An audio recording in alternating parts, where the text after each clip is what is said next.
Uno de los congresistas no agrupados se encuentra con nosotros para hablar de este y otros temas. Bienvenido, Carlos, y gracias por acompañarnos. ¿Qué está pasando en el Congreso? Y la salida del señor Chevasco, él dice que hay motivos políticos.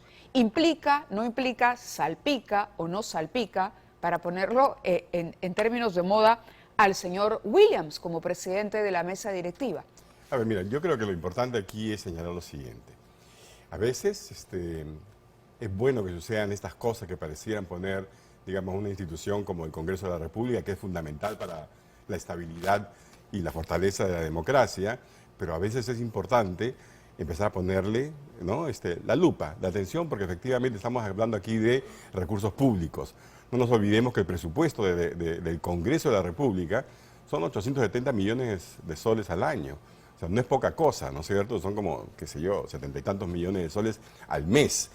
Y una de las cosas que a mí por lo menos siempre me llamó la atención es un poco la poca transparencia que existe, es como un poco como el lado oscuro de la luna. ¿Por ¿no? qué poca transparencia? ¿A qué se refiere? ¿A que los congresistas no conocen el desglose, por ejemplo? Pero, mira, ver, ¿o que no se hace público el presupuesto? El presupuesto se aprueba en el Pleno, ¿no? Cuando después de haber sido, digamos, negociado en la Comisión de Presupuesto, ¿no? Pero son líneas muy generales, muy amplias, ¿no? Gastos administrativos, o sea, ¿qué sabes tú exactamente cuáles son los gastos administrativos presupuestados? No lo sabes, ¿verdad?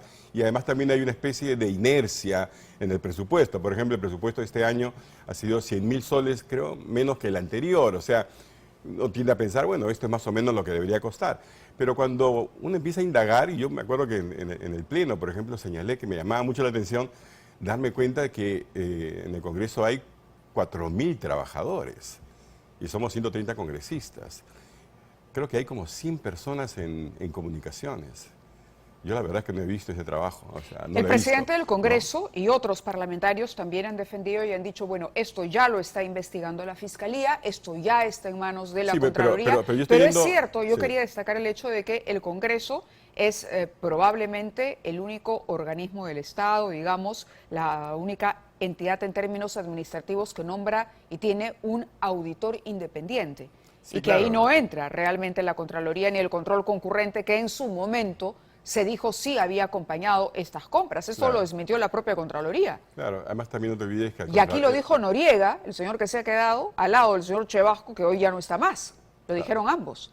Claro, no nos olvidemos que el Contralor es nombrado por el Congreso de la República, ¿no? Es otro factor. Así que mira, yo lo que creo es que este es un buen momento justamente para reorganizar una serie de cosas. ¿Golpea la mesa? Definitivamente, porque, a ver, por ejemplo, mira, a lo largo de estos 2 años había una serie de viajes de congresistas, ¿no es cierto? Interesante saber, por ejemplo, cuáles son los criterios con los cuales se elige a un congresista versus otro. ¿Cuándo es que se da a conocer, por ejemplo? Yo la pasada, estando en un programa, me enteré que, por ejemplo, a la OCDE había sido invitada Isabel Cortés. Me parece genial, ¿no? A mí me hubiera gustado que me invitaran porque es un poco mi línea de trabajo, pero yo ni enterado estaba, ¿no? Entonces, ese tipo de decisiones, por ejemplo, se toman en la mesa directiva. Por eso es que la importancia que le dan, o sea, en teoría imagino yo que el público desde lejos dirán, ¿qué importancia tiene ser el segundo vicepresidente o el tercer vicepresidente? O sea, lo importante es ser el presidente. Ajá, no es así, porque cada una de las vicepresidencias tiene encargos específicos que implican manejo de recursos. Y por eso que vemos, por ejemplo... ¿Y cuál es la vicepresidencia, diría usted, encargada de este tipo de gastos? Es la segunda vicepresidencia, la que estuvo en manos de Digna Calle, de Podemos, ¿no? Y que ahora está en manos de Silvia Montesa, ¿no? Y por eso que vemos, por ejemplo, muchísimos partidarios, pero no nos olvidemos, yo estoy haciendo aquí un punto que es importante, que creo que es necesario que como la sociedad como un todo tomemos conciencia, ¿no? Estamos hablando de una superpoblación de trabajadores. Yo sé que seguramente me van a detestar mañana, ¿no? Pero creo que es importante, estamos hablando finalmente de recursos públicos, ¿no? Yo creo que sería un ejercicio muy interesante, por ejemplo, pasar lista, ¿no? ¿Están todos los 4.000? A ver, ¿quiénes son esos 4.000 que reciben su sueldo mensualmente? ¿Dónde están realmente? Creo que es importante. Ahora, curioso que se quede el señor Noriega en la Dirección General de Administración cuando es un órgano dependiente de la Oficialía Mayor, que tiene además la responsabilidad directa de la administración de los recursos físicos, humanos y tecnológicos, servicios del control patrimonial, contabilidad. Es decir, hay algo raro ahí, en que se quede Noriega y salgan los otros dos. Hay algo raro en toda la argumentación, ¿no? Porque por un lado, el señor Chevasco dice que esto es por motivos políticos, ¿no? ¿Y cuál cree que pueden ser esos motivos políticos? Déjame terminar, un segundito, ¿no? Entonces, por un lado dicen, esto tiene motivación política, pero por otro lado nos están diciendo, vamos a hacer entrar a la Fiscalía, a la Contraloría, porque evidentemente hay aquí temas de sobrevaloración, logística. Están administrando 870 millones de soles. Ese es mucho dinero, ¿no? Y la verdad que, como digo, no es todo lo transparente que debiera ser. Claro, lo triste es que se hacen generalizaciones finalmente. Yo te digo sinceramente, a mí nadie me preguntó por las alfombras, a mí nadie me preguntó si había que aumentar o no el buffet bendito, no, nada, esas cosas estaban en otro ámbito, están en otro ámbito, pero creo que es importante que la ciudadanía le ponga el ojo, qué bien que los medios lo hayan hecho, ¿no? Qué mal que hagan generalizaciones, pero bueno, a veces no se puede evitar eso, ¿no? Pero sí hay cosas raras, ¿no? Yo te voy a dar una, por ejemplo, que me pareció muy extraña, ¿no? En Navidad estaba en una sala, la sala Mariate, y de repente dice, hay que ir allá, están dando las tarjetas de Navidad. Digo, ¿qué tarjetas de Navidad? Yo me hago una tarjeta de Navidad, pensando que una tarjetita de Feliz Navidad, ¿no?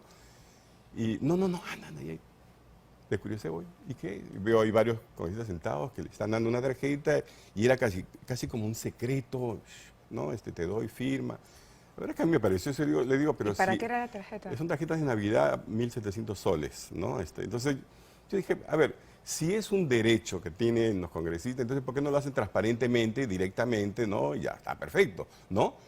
Pero el hecho de que fuera así, que había que firmar y que tenía esto, no, muchas gracias, a mí esa cosa no.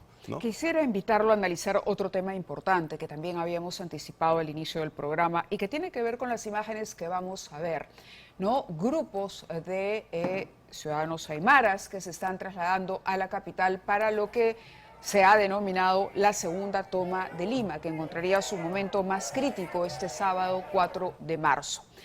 Diera la sensación que la clase política, y hablamos de Ejecutivo y Congreso, consideran que ya la dificultad mayor, las protestas más violentas, los ataques más agresivos a puntos vulnerables como los aeropuertos y el bloqueo de carreteras ha mermado y que esto no es más que un nuevo hipo en el ciclo, ¿no? Y que se puede mirar al costado y tener calma y paciencia porque al final este grupo de personas se va a aburrir de venir a Lima a protestar. ¿Cuál es la sensación que a usted le produce estas imágenes, ¿no? La cantidad de personas que se están desplazando, el hecho, por ejemplo, de que FENATEP además esté participando activamente en la organización, en la logística, alojando, hospedando a las personas que vienen? A ver, a mí que me produce esas imágenes, sí, me da mucho dolor. Me da mucho dolor porque eso significa que hay familias aymaras, peruanos, como tú o como yo, ¿no? Que tienen tanto resentimiento, dolor, frustración, etcétera, que no ven más salida que venir a la capital a protestar, ¿no? De manera legítima, ¿no? Yo he dicho siempre que esa voz, ese grito, tiene que ser escuchado. ¿Respalda la segunda toma de Lima? Yo no, ¿cómo? Por favor, ¿cómo voy a respaldar la segunda toma de Lima? No hay ninguna toma de Lima. No ha habido ni va a haber. Me refiero ¿no? en el sentido que pudiera tener simbólico, es decir, llegamos a Lima porque Lima no nos hace caso. Hay que diferenciar las cosas, ¿no? Pero respalda esa movilización en cualquier caso. No respaldo la movilización como tal, porque sé perfectamente bien que va a ser capturada como ha sido capturada por los violentistas, diferenciemos las cosas, pero tampoco pretendamos cerrar los ojos y olvidarnos que hay todavía situaciones muy duras en el sur. Mávila, si tú vivieras en Puno, ¿no? Y 7 de cada niños tienen anemia, o sea, están condenados a un futuro miserable, ¿no? Dime si no te vas a en algún momento decir, oye, esto no puede ser. Nosotros hemos normalizado, ¿ya?, una serie de tragedias humanas. No podemos seguir en eso. Entonces, cuando yo escucho el lenguaje de solamente hay que poner el orden nada más. Hay que poner el orden, por supuesto que sí, bajo el imperio de la ley y siempre protegiendo los derechos de todos, ¿no? Pero desoír, ignorar, ¿no? Estos quejidos, estos lamentos de la Sierra Sur, de la Sierra Central o de la propia Amazonía, yo creo que es peligrosísimo, porque lo único que vamos a conseguir es que la olla de presión hierva todavía más fuerte y después cuando explote ahí sí vamos a tener toma de Lima y toma de todo. Patricia Benavides, fiscal de la Nación, se ha referido a este tema. Vamos a hablar también de la situación de la fiscal de la Nación con el congresista Anderson, pero escuchemos lo que dijo con relación a las protestas, dijo ya las fiscalías, al funcionamiento de las fiscalías especializadas en derechos humanos. En el Ministerio Público somos respetuosos del derecho internacional de los derechos humanos. También sabemos que el derecho a la protesta pacífica no comprende los actos de violencia que afectan la propiedad pública o privada, o la comisión de otros delitos. No criminalizamos la protesta, pero tenemos que cumplir la investigación con respeto al principio de legalidad que nos ordena investigar todo tipo de delito, caiga quien caiga y pese a quien le pese. Esto es lo que ha dicho la fiscal, pero también se pronunció el ministro de Justicia. Y estos pronunciamientos de altas autoridades tienen que ver sin duda con la solicitud de información que han hecho un grupo importante de relatores de la Asamblea de Naciones Unidas. Vamos a escuchar al ministro. El Estado va a responder en un plazo de 60 días y es importante que eso también quede claro. No es un pronunciamiento de Naciones Unidas ni del Alto Comisionado de las Naciones Unidas para los Derechos Humanos, ni tampoco del Consejo de Derechos Humanos. ¿Correcto? Tampoco de ningún Estado adscrito a lo que es Naciones Unidas. Son las opiniones de expertos, de personas que como especialistas han hecho pues algunas observaciones que evidentemente, vuelvo a señalar, en el plazo de 60 días tenemos que nosotros dar cuenta. Vamos con los comentarios del congresista Anderson. Sí. ¿Cómo ve usted la respuesta tanto de la Fiscalía como del ministro de Justicia? Concuerdo con la fiscal. Evidentemente la tarea que tienen ellos es velar justamente por el principio de legalidad. Lo que yo le pediría a la fiscal es celeridad, ¿no? Porque han pasado, por ejemplo, ya que 2, 3 meses desde los terribles sucesos de diciembre, ¿no? Y todavía no tenemos nosotros nadie identificado con responsabilidad ni nada por el estilo. En los Estados Unidos seguramente ya hubieran sido juzgados, ¿no? Entonces, en ambos lados, ¿no? Porque estamos hablando aquí de violación de los derechos humanos, de delitos, crímenes, ¿no? Cometidos tanto desde los violentistas, ¿no? Como también aparentemente de parte de algunos elementos de la fuerza de orden, ¿no? Del orden. Entonces, eso tenemos que aclararlo. La justicia tiene que ejercerse, ¿no? Con celeridad, porque si no, no es justicia.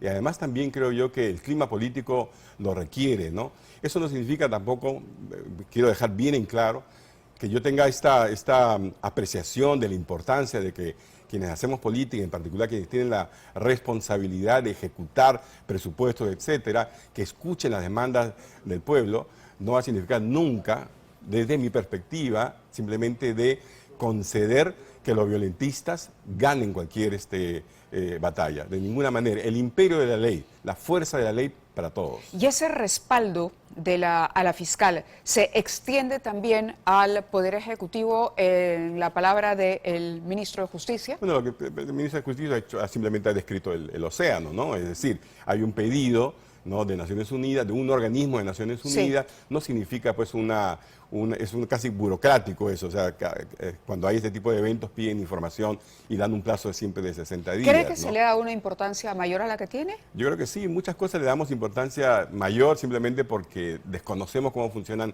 este tipo de organismos, ¿no? ¿Y cree que el Estado peruano cuando va a quedar bien parado, es decir, que las respuestas van a ser satisfactorias? Bueno, en la medida en que la Fiscalía acelere su trabajo, en la medida en que haya justicia, ¿no? Yo creo que sí. Miren, en todos países hay abusos, hay todo este tipo de situaciones de violencia, ¿no? Y la prueba de la calidad, de la fortaleza de una democracia es justamente en qué medida y con qué rapidez responde con la verdad, responde con la justicia.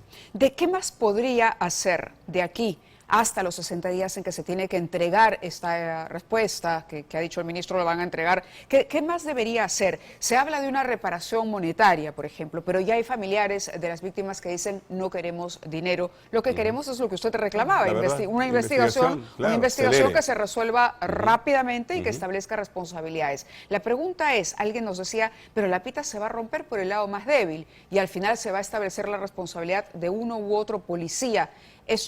Eso sería terrible, pues. Correcto, pero ¿esto va a excluir la responsabilidad política? Justamente ahí veo, o sea, en realidad hace rato que tendría que haber renunciado el señor Otárola, ¿no? O el ministro del Interior.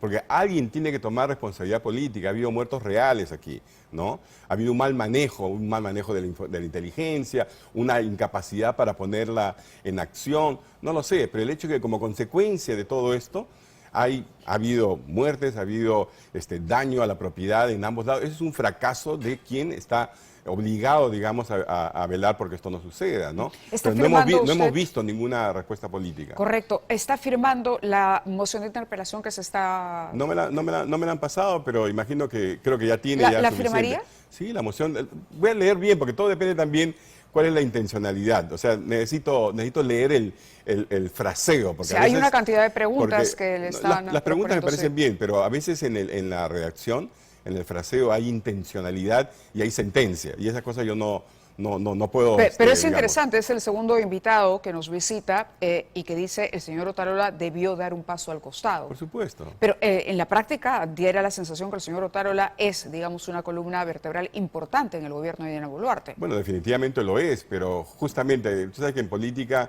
percepción es realidad, ¿no?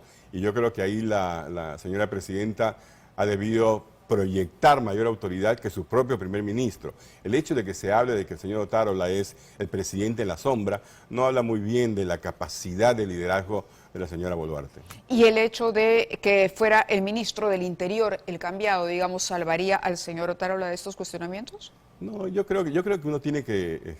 yo tengo poco tiempo en política, la verdad, pero si algo pero claro, ya un tiempo suficiente como para poder discutir estos temas. Pero lo estoy haciendo, ¿no? Y siempre hablando directamente, como dicen los portugueses, ¿no? Yo creo que tendría que haber renunciado hace rato. O sea, ante un fracaso, porque finalmente es un fracaso de la política, ¿no? Tiene que haber una consecuencia y tiene que aceptarla, ¿no? Quien ejerce la mayor autoridad. En este caso, en la práctica, el señor Otárola. Muy bien, Carlos Anderson ha estado con nosotros, congresista no agrupado. Muchas gracias, como siempre, Carlos, por compartir la mesa. Gracias. Vamos a la nota.